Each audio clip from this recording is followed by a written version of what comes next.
What is up, guys? You're tuning into NickyMGTV for another video. As always, you can hit me up on Instagram, Snapchat, Twitter, or down in the comments below if you have questions. As always, make sure you like, comment, subscribe, all that good stuff. So, background story. I feel like the Navy has actually exposed themselves with this documentary. I watched it a long time ago, but I want to talk about it for a lot of you guys that are watching to maybe get greater context, because I think it's a good idea of what to expect from the Navy, especially for seagoing rate or jobs, or MOS as other branches call that. I think it's a good way to look at it, because a lot of times you'll just see the carriers and all the flight deck stuff, but a lot of you guys will end up doing something like this. So let's just jump into it.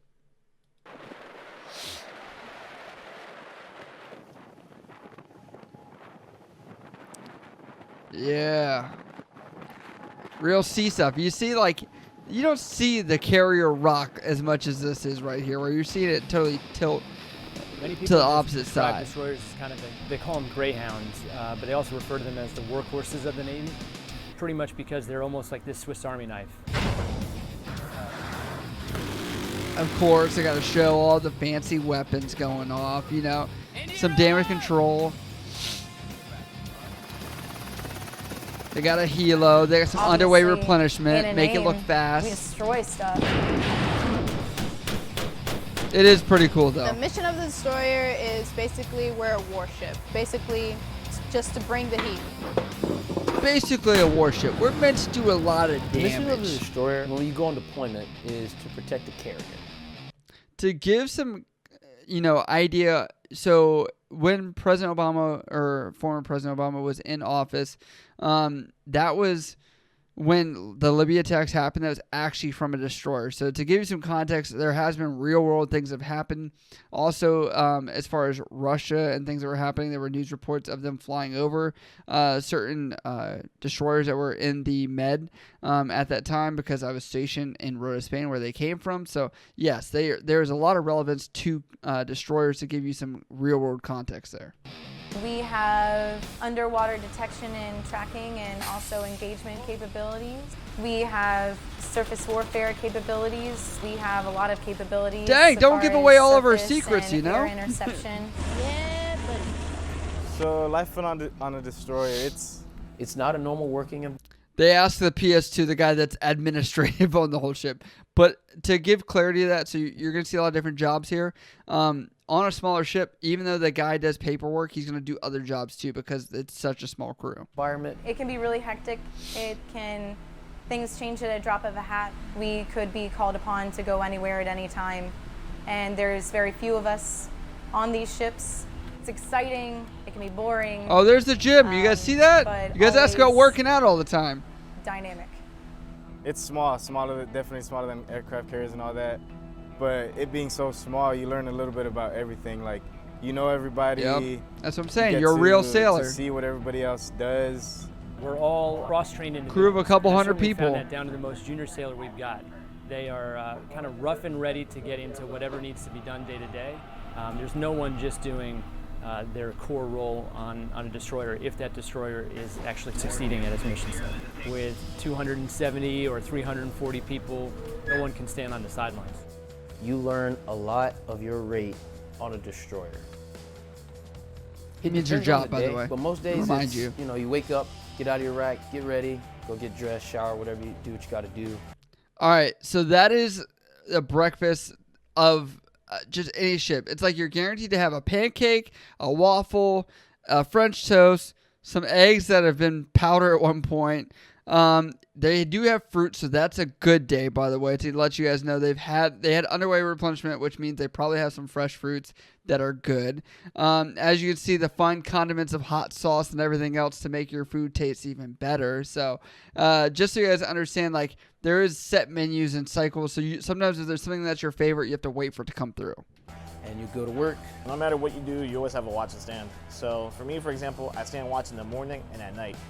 And all the time in between is work time or personal time. Everyone stands watch because the ship There's has very to be little manned personal time. 24/7, right? We're on the water, so we have to basically be eyes and ears at all times. We also have drills during the day. It could be damage control drills. We also have training, our normal Man overboard mess drills. decks and galley hours, recreational time. So different people, they're they could be on like a nocturnal schedule. They could be absolutely sleeping during the day and working or standing watch during the night. It just depends. So if we don't keep track of the days, or if we don't like try to go out, it'll be Wednesday for like a week straight and won't even realize it. So like the first time I went underway, it was Wednesday for like 3 days, because if you think about it, our days are in 2 parts, so it'll be like Monday part 1 and 2. That's how we keep track of it. So it's just trying to keep track. It's of those types of confusing things. trying to explain it, but it makes sense when you're there. My name is Fire Controlman Aegis First Class Surface Warfare Amanda Michelle Kellis. All right, Kellis, we get it. You are the hottest thing since sliced bread. She had to go through the entire thing. That's like me saying, like, I am Hospital Corpsman, First Class Petty Officer, Enlisted Fleet Marine Force Specialist, and Enlisted Surface Warfare Specialist, United States Navy, Independent Duty Corpsman, NPI, like going through the whole. But respect. I've seen you in this. You look like you're a younger first class like I was, so it's cool, man. Especially FCs, you guys make rank really quick. So if you guys want a job that makes rank quick, hint. I'm from Vass, North Carolina. I'm a spy technician on board, so my radar is the primary air and surface search radar, high power, 360-degree multifunctional phased array. We're able to pick up targets from a really far distance away and be able to track them even further and help our ship be able to have early warning for any inbound air or surface combatants. Like I was talking with the Russia thing, they were aware of that as the plane was coming, or the aircraft was coming. This is a U.S. Navy warship. We are not to be messed with. I mean, sometimes it's slow, but sometimes it's absolutely the opposite. And then, like, almost immediately, it could just mellow out again. It's just... Exercise. Set. Yellow. Safe. Weapons posture 1. Air. Oh, I can't wait to shoot a missile. Oh, Yeah. This is what they live for. You know, like, you don't get to do this every day, by the way. So a lot of what they're showing you is the higher op tempo. They're not going to show you the most boring day either. So, but it is good accuracy. Look at that firepower. Success.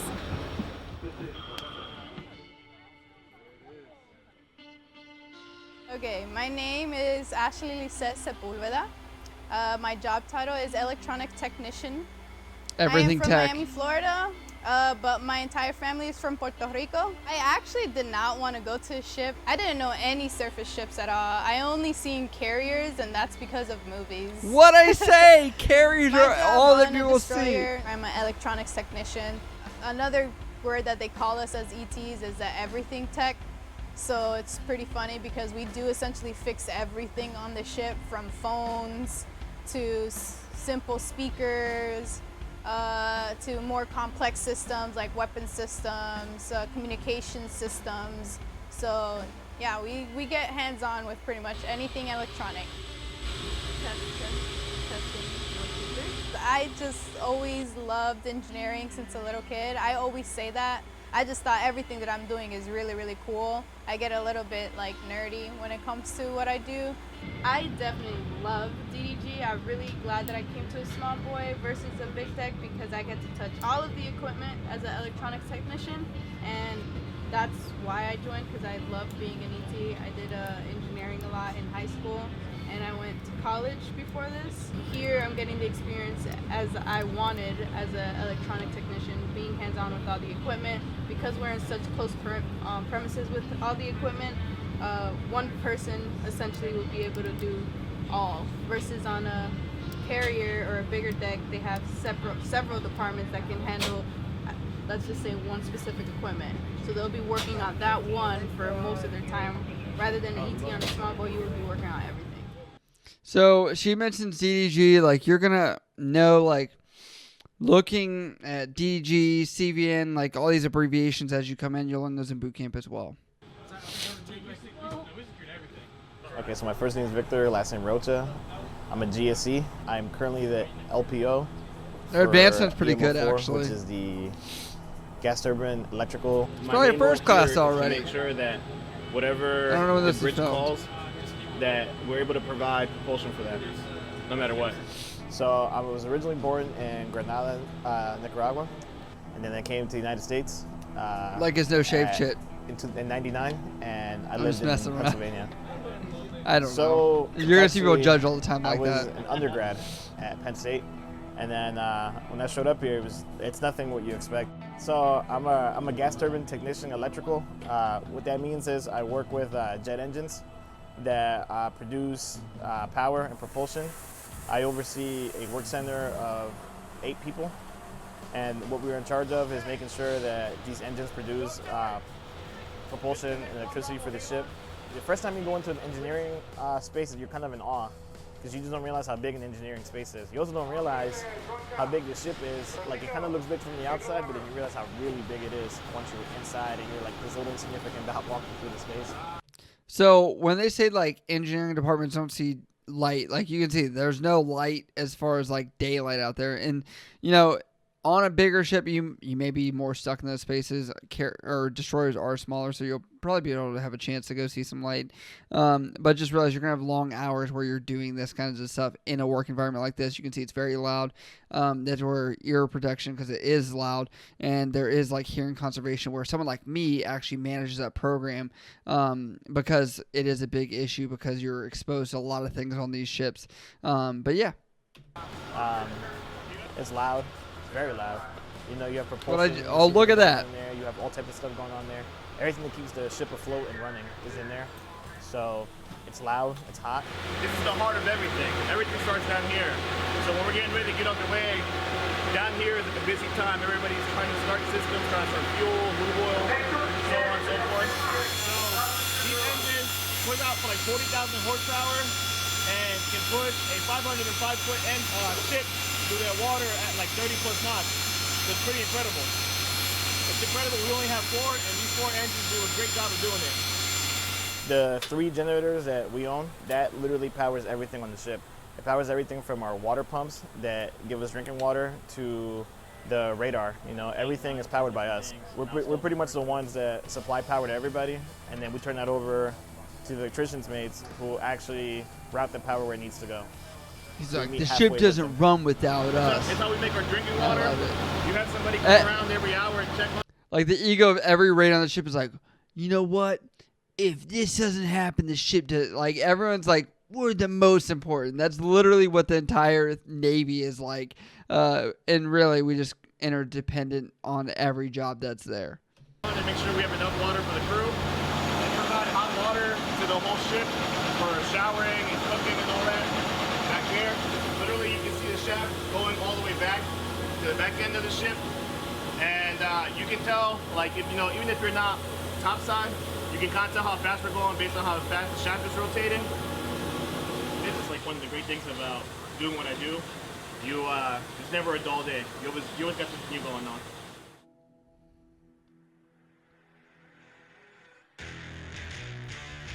Again, more weapons. Like, they're showing all the cool stuff, man, where it's like, oh yeah, this is what I'm joining for. Like, they're stoked to do it too. You know what I mean? Like, because they don't do it every day. If anything, they're doing a lot of maintenance on these weapons, or My full name is Joshua Sanders, and I am GM2 Sanders, and I'm a gunner's mate. I'm from Raleigh, North Carolina. Before 2 people from North Carolina. Different types of ships, you know, just based off of what you see on TV. Big ships, small ships. We're on a smaller ship, but no, I didn't know anything at all. So as a gunner's mate, we were responsible for all small arms regarding pistols, shotguns, rifles, and torpedo tubes, and various amounts of other equipment on the ship. Also 50 calibers and 240s. So all types of small arms and crew-served weapons. We're responsible for maintaining them, issuing to the crew, anything in our job that we shoot. We always have to do pre-fires, so that's making sure that the weapons are good to go, make sure that they function properly. And maintenance, constantly doing maintenance. You're going to hate the word maintenance when you join the Navy. You're like, I don't want to do any more maintenance. We had a fun day of shooting, now we got to clean up. Collect all your brass if you're on the range. So, well, that's one thing that you got to make sure you clean up your brass and dispose of it properly.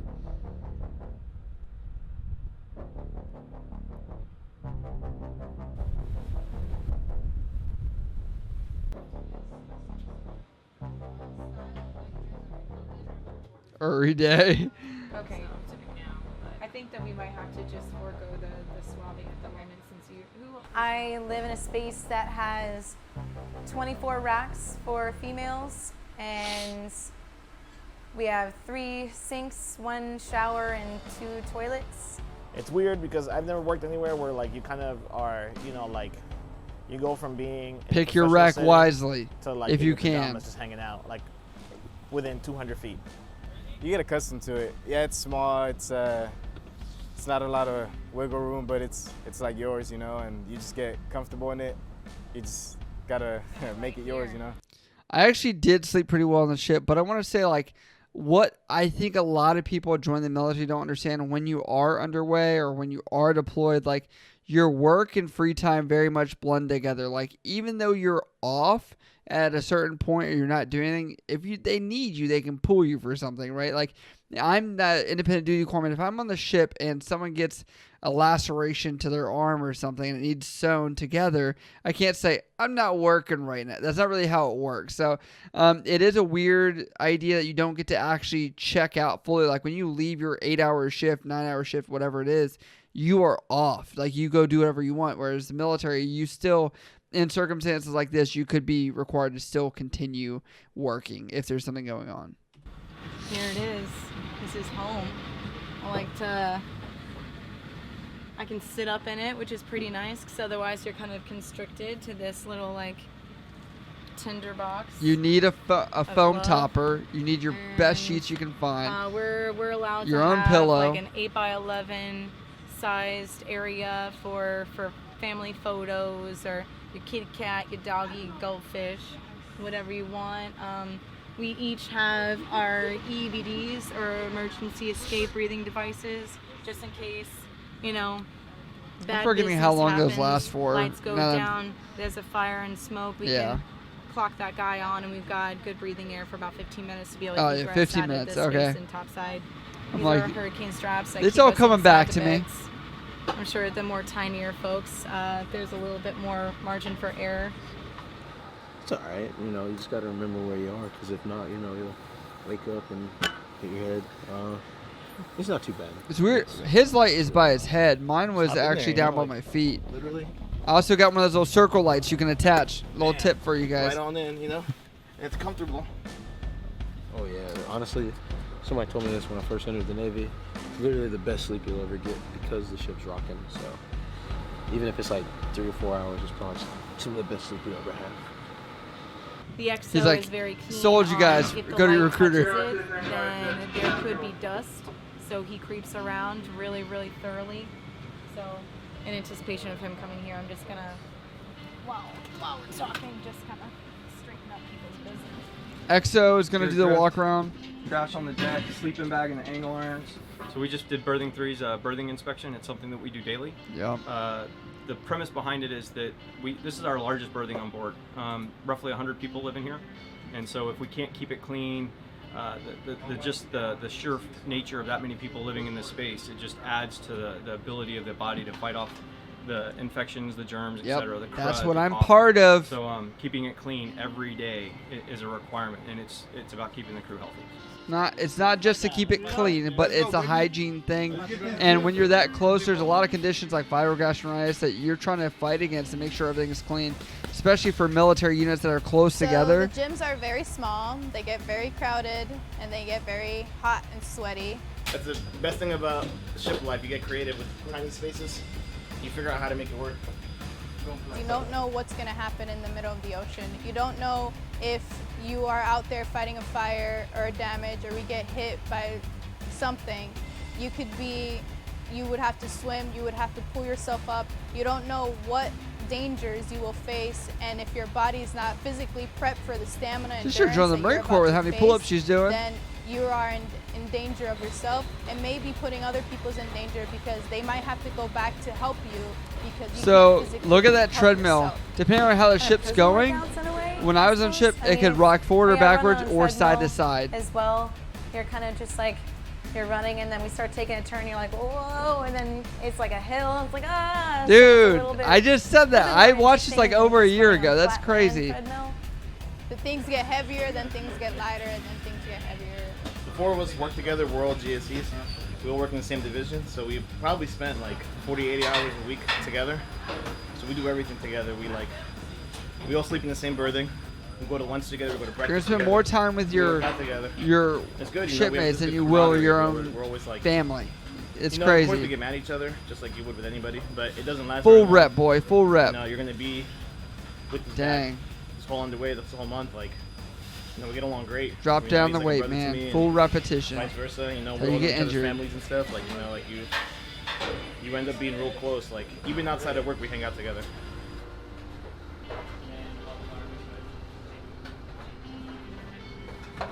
Ooh, we got chicken wings. We got mozzie sticks. See that line? We ain't got no mozzie sticks. We got jalapeno poppers and pizza. Some zap. Our CSs do the best that they can, honestly, with having to feed All right, so you many see the red people slip 3 there? times a day. Yellow, green. They tell you which Especially when food they're given the choices are good for opportunity to you. get a little frisky It with literally tells you what to eat, and not throw a to little eat. of their own flair. So That's usually the always stuff that's when not people good go for you, people are crazy going to over it. avoid. I'm going to tell you that right now. Every day we serve about So 300 you have the people. choice. We wake up around Just 4:30 you in the morning, know what you should or shouldn't eat. Cook breakfast, lunch, and dinner. We usually get out of here around like maybe 8 o'clock after cleaning all that stuff. On smaller ships, we make more things from scratch. Oh, it boosts morale. That's like one of the biggest things is if the food tastes good and everyone's fed well, then the morale of the crew is always high. See, like I said, the fresh fruit. Show another clip again. It's not really the best view of you being at sea, but it's very hazy and foggy. But there's been some good views, I promise you. It looks better on certain days when The it's best thing about sunset. being underway, everybody makes fun of each other. Especially Trenko. Never. That's like, I never do that. Like, we all literally depend on it. If, like, EM1 fails to do his job, then, like, we don't have any lighting anywhere, no matter how much power we produce, and so on and so forth. So, like, we give each other a lot of crap, but, we all work literally shoulder on shoulder, so it's kind of like it's like your brother. You hate him, but you love him. In the middle of the ocean, we make our own water, we make our own power, and we make our own support system. It's a self-sustaining They're elsewhere. ship, you know? And you really just have email or snail mail or I did care a lot of email when I was on the packages. ship. So you got these people that you work with that all of a sudden are your support system, that are there helping you whenever things may not be going right at home, or you're missing something like holidays or birthdays or births of children. It feels like a family. It's a good feeling. It's a good feeling to know you have so many people who have your back and vice versa. I think this is what a lot of you guys joining don't realize you're going to gain. I'm not saying it's totally worth it, but you're going to have some good friends, whether you do one enlistment or 2 or 20 People years. just grow on you. You have to engage with these people on the daily, especially on a destroyer. The Brotherhood. I never really had people to, say, you know what, hey, I got your back. The way I look at it, they are pretty much my brothers, and I hope that I've been a good brother to them as they have been to me. Since I've been in, I've never met anyone who fails to give less than 100%. Like, everybody's always willing to be up for the task. We all know how important it is to rely on one another. Like, if I fail, that person fails, and so it's a domino effect. No matter what rank you are, no matter what rate you are, you're here for a reason, and everybody has a job, it has a purpose, and we all take care of each other. The crew is going to become a second part of family, and they're going to be the ones having your back when things go wrong. I couldn't All right, this cheesy part's going on a little too long. Destroyer. But I'm not crying, you're crying. It's definitely an interesting lifestyle. Definitely not the easiest. So if you're up All for right, they're doing a challenge, DC drill, it looks like right here. Definitely a place to consider. You get the real feeling of being a sailor and being in the Navy, which is being part of Especially a crew. on the smaller ships. Sense of Be pride, ready. not You want the necessarily real sense of sailor the- experience, go to the destroyer. being part of, I would say command that can, traditional sailor do all experience. these missions, and There we go. You Good know, sunset. You see the fruits of your labor every day. Like what you work and what you do literally comes to fruition all the time you walk around. It's sometimes it's card games and joking around and goofing, but you can't really, when you're standing on like this steel ground, Oh, you man. can't really forget So what you're majestic. here Man, touched me in the feels, you know? All right, so that was the Navy exposed, right? You've been warned about the U.S. Navy, right? I would say at the helm, I was actually on. They asked me to cover at the helm Instagram. I've done that before. I didn't even know they made this. Just looking back at it, I thought it was a good idea. I truly believe this is a pretty good picture of it. Obviously showing some greater highlights, but you know, it is what it is. I'd say this is one of the more realistic things. There's not as much drama as a show carrier, but definitely it's up there. So hopefully you guys enjoy this. If there's something else you think I should react to maybe give more context, please let me know and down in the comments below. But if you do have questions, you can always hit me up on Instagram, Snapchat, Twitter, or down in the comments below. Love you guys. I'll see you next time.